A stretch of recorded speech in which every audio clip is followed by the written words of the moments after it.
Aladin? Aladin? Ano nangyari sa bahay mo? Hello, what's up? Yun, mga kabugoy, no? Magandang umaga sa ating lahat. Ayan po, si Bugoy Gus TV po. So ngayong umaga na ito mga kabugoy, pupuntahan natin si kaibigang Aladin. So tatanungin natin siya kung bakit siya nangyayaring biglang makasama natin sa explosion, bigla namang mawala. Tapos bigla namang hanggat tuluyan nang nawawala talaga, hindi na siya nagpapakita sa atin. Kaya tatanungin natin mga kabugoy kung ano yung kalagayan niya, bakit yung nangyayari yung ganun. So sa huling exploration natin, no, na-meet na natin si Commander Jaya. So sa ngayon kunting kunting ingat talaga sa exploration, gawa ng hindi basta-basta si Commander Jaya. Maraming tauhan at ang tindi ng kapangyarihan. So ayan, bago tayo mag-umpisa mga kabugoy sa pagpunta kay Aladin, shout out lang muna tayo, no. Ayan po, shout out po tayo sa aking mga admin. Head admin natin si Gina Alicante. Ayan po ma'am, magandang umaga po. Ayan, si Paulgin Aganan, ingat po palagi dyan sa Korea. At saka si Marjula Abong, magandang umaga po ma'am, ingat po palagi. Yun, si Limin Angel, ingat po palagi ma'am. Yun, shout out po kay Amig Dilente. Ingat po kayong 5.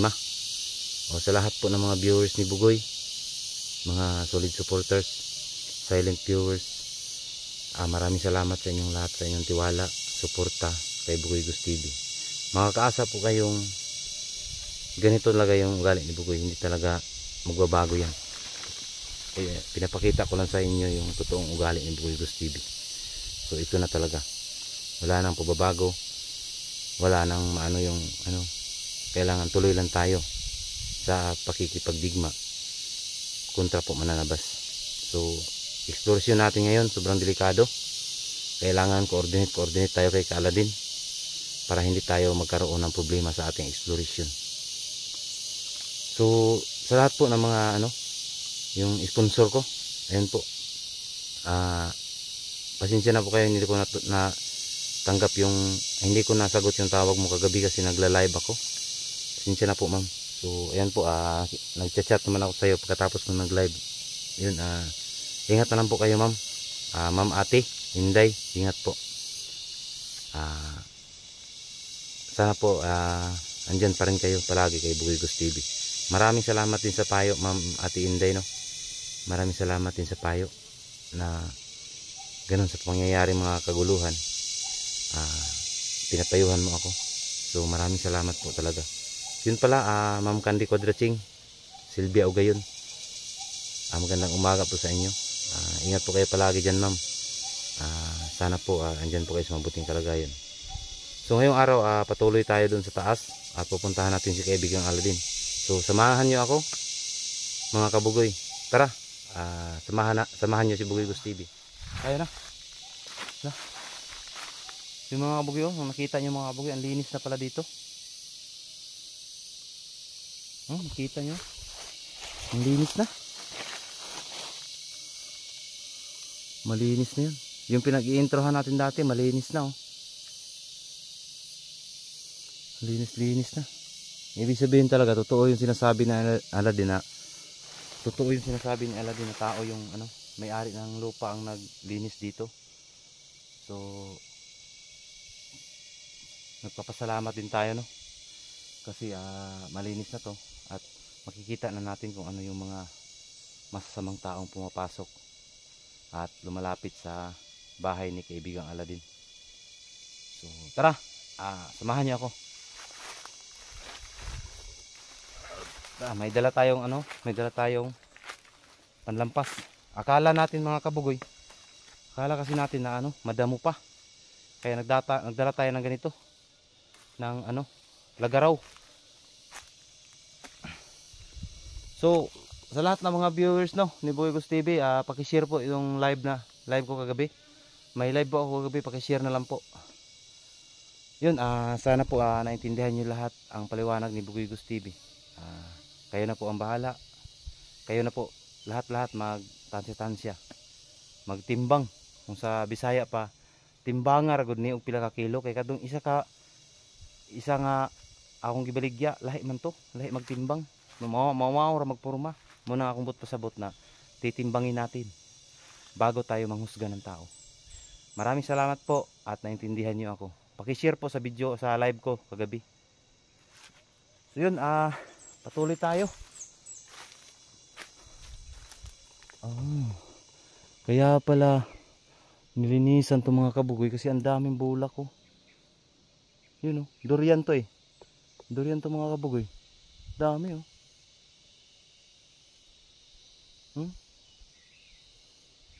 Ang bait pala ng may-ari dito. Tara, patuloy tayo.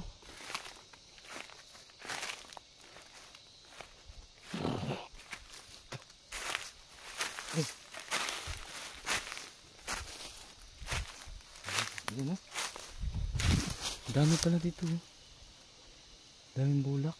Ayan ang daming bulak mga kabugoy.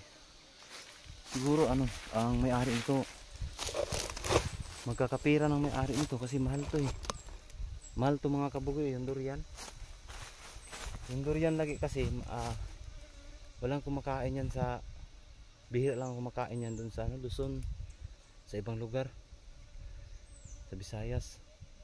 Pero pag dito yan sa Mindanao, sus nako, kahit hindi ka kain ng kanin, kapag durian lang, sa kalam na solve ka na nun pag durian lang. Kasi ang sasarap dito yan sa mga Bisaya. Yung nasa kasi sa Luzon, parang parang sabi nila mabaho daw yung durian, pero maganda yun, masarap yun. Tara.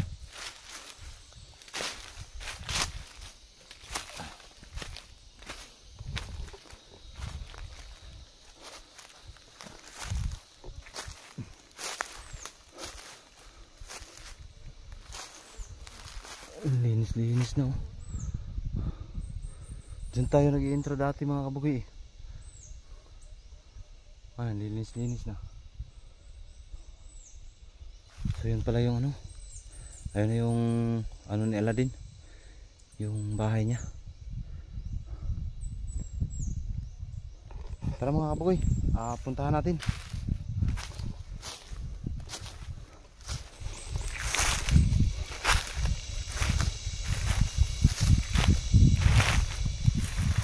Linis na talaga mga kabugoy. Sobrang linis na sipag naman may-ari. Ayun na yung bahay ni Aladdin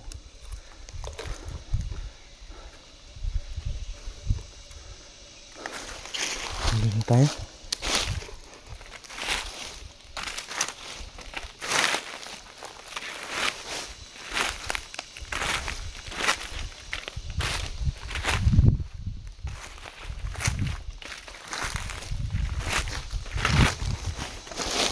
Lah.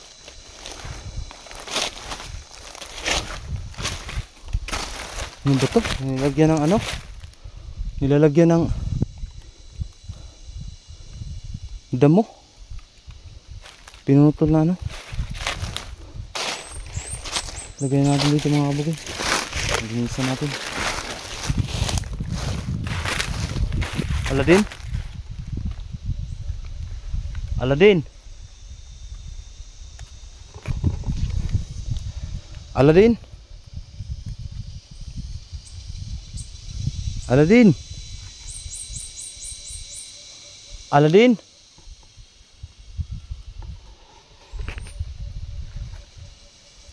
Parang walang tao. Parang walang tao mga kabugoy. Linisan natin.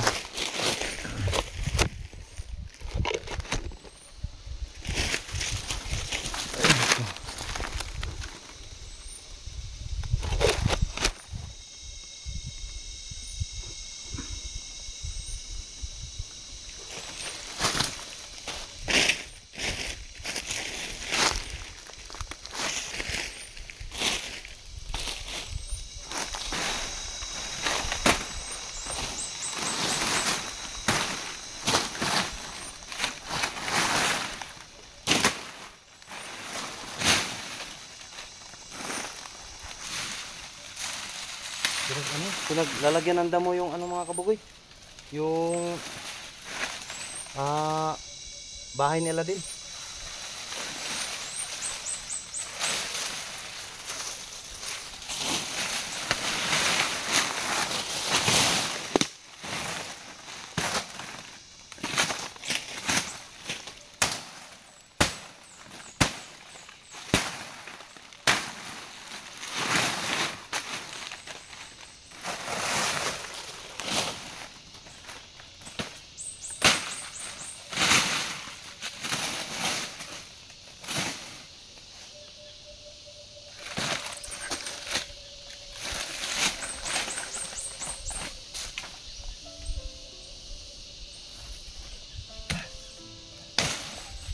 Aladin?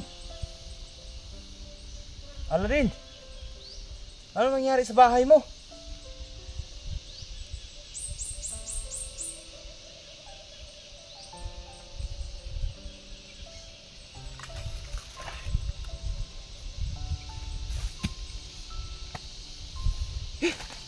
Patay.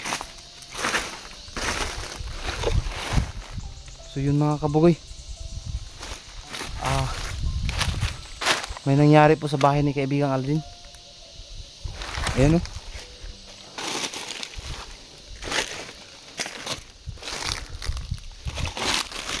Ko. Aldin, ano nangyari nito? Ayan mga kabugoy o. Tinutusok yung butas. Ayan o. Tinutusok pa yung butas o. May butas pala dito sa ano, atong ilalim ng ano nila, ilalim ng bahay nila, may butas pala to. Ayun o. Tinutusok o. Sobra naman ang gumagawa nito.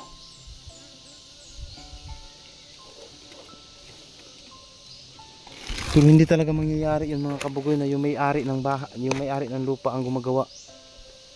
Parang hindi ako makapaniwala mga kabugoy kasi sa sa ating Pilipino kasi, sa mga mortal, pag makakita sila ng bahay po ng diwindi, nire-respeto nila yan. Nire-respeto nila. Tayong mga mortal, nagre-respeto po tayo sa mga bahay ng mga ganyan, sa mga bahay ng diwindi. Pero bakit nangyari to? Hinuhukay o. Tinusok-tusok yung butas. Yung bahay pala nila may butas pala sa ilalim. Kaya totoo yung sinasabi niya na ano, palago na palago yun.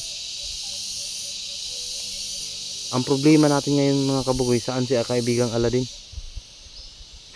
Hindi siya sumasagot sa atin eh.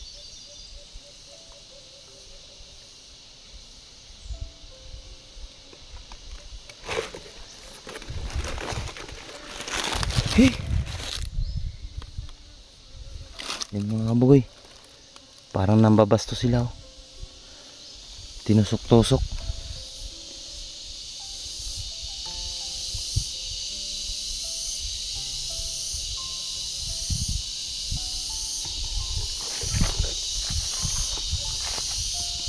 Hindi kaya mananabas ang gumagawa nito mga kabugoy?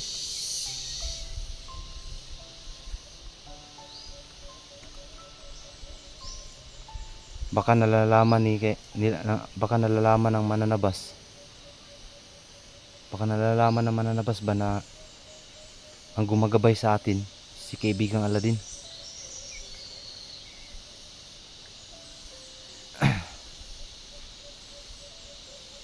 Hindi talaga tayo magkakamali nito. Mananabas talaga ang gumagawa nito kasi yung mga mortal na tao, hindi talaga, yung mga mortal, hindi talaga yan, hindi talaga mangyayaring samantalahan nila yung ano, samantalahan nila yung bahay ng diwindi. Kasi alam na nila ang kahinatnan nila kung pagsasamantalahan nila. Kahit kayo mga kabugoy, alam nyo yan mga kabugoy kung ano yung mangyayari sa atin kung ating lapas talangahin yung ano, yung bahay po ng mga diwindi.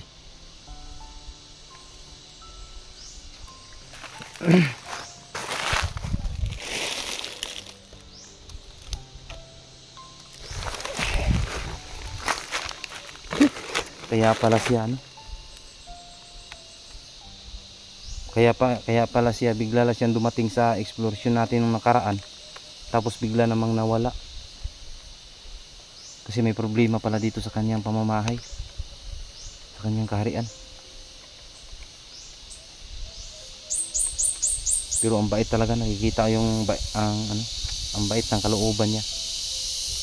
Kasi may problema siya dito mga kabugoy ha. May problema siya dito sa kanyang bahay. Pero nagawa pa rin niya pumunta doon sa exploration ko nung tinawag ko siya. Dahil alam niya delikado na yung buhay ko doon. Pinabayaan muna niya dito. Kasi inuna niya ako. Napakabait na kaibigan. Aladdin, kung saan ka man ngayon, sana ligtas po kayo. Huwag kang mag-alala, hanapin din kita. Kung mananabas man ang gumagawa nito, makakaasa po kayo mga Aladdin na ipaghihiganti ko ang nangyayari sa bahay mo. Promise ko yan sa iyo kaibigang Aladdin. Sana man po ligtas ka ngayon kaibigang Aladdin. Sana po ligtas ka kasi pinagsamantala yung pati yung butas ng papunta doon sa kanya sa inyong kaharian biglang biglang nawala, tinusok yung butas. Sana po ligtas kayo.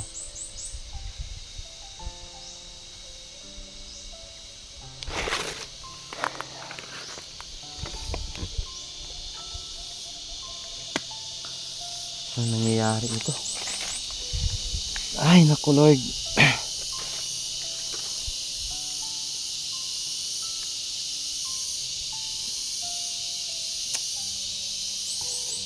Nagdala pa tayo ng itak kasi linisin natin ang paligid.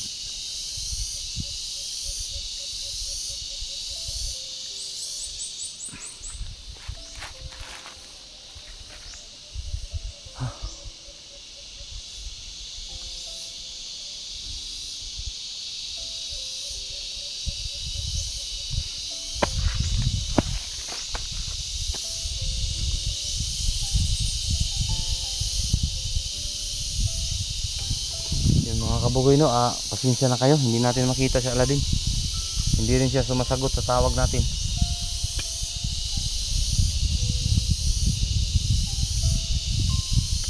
Huwag kayong mag-alala mga kabugoy, hanapin ko si Aladdin. Kung saan man siya ngayon. Alam ko mga kabugoy, nararamdaman niya ako Alam ko yun, nararamdaman niya ako pero hindi lang muna siya natin didisturbuhin. Baka mayroon siyang ginagawa, mayroon siyang inaayos. Hindi to mortal kasi pag mortal ang gumagawa nito,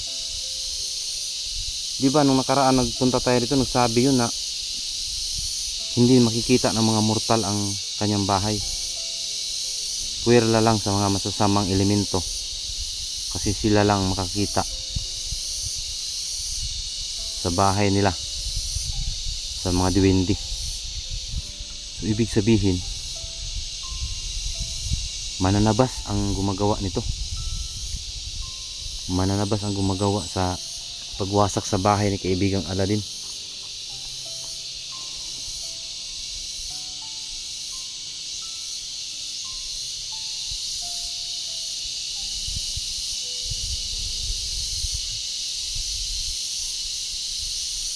Kaibigang Aladdin, kung saan ka ngayon, ingat ka. Ingat ka. Alam ko narinig mo ako Alam ko nararamdaman mo ako, nandito ako sa bahay mo. Pero walang problema 'yon na hindi ka magpakita sa akin. Walang problema 'yon na hindi ko marinig yung boses mo. Basta ingat ka lang. Alam ko may inasikaso ka tungkol po dito sa pamamahay mo. Kaya huwag po kayong mag-alala, hindi po ako magtatampo sa iyo. So ganito na lang mga kabugoy. Uuwi na tayo. At hihintayin na lang ang pakiramdam ni kaibigang Aladdin sa exploration natin. Siguro mga kabugoy, inuna ng mananabas si Aladin eh. Kasi kapag hindi unahin ng mananabas yung kaibigan nating Duwindi, mahirapan sila paghuli natin. Paghuli sa akin dahil andyan yung Duwindi ko eh. Palaging gumagabay sa akin. Kung ano man yung kapahamakan, nag-aabang yung mga lahat, nag-aabang na may balak na masama sa akin. Nandun na si Aladin, nakauna na. Pagsabihan na ako agad. Kaya napaghandaan na natin. Kaya hindi tayo makukuha talaga. Pero ngayon, baka inuna ng mananabas ang kaibigan nating Duwindi.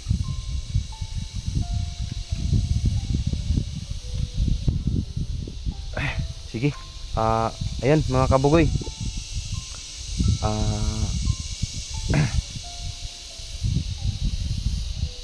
Uuwi na lang tayo at mag-i-explore tayo mamaya.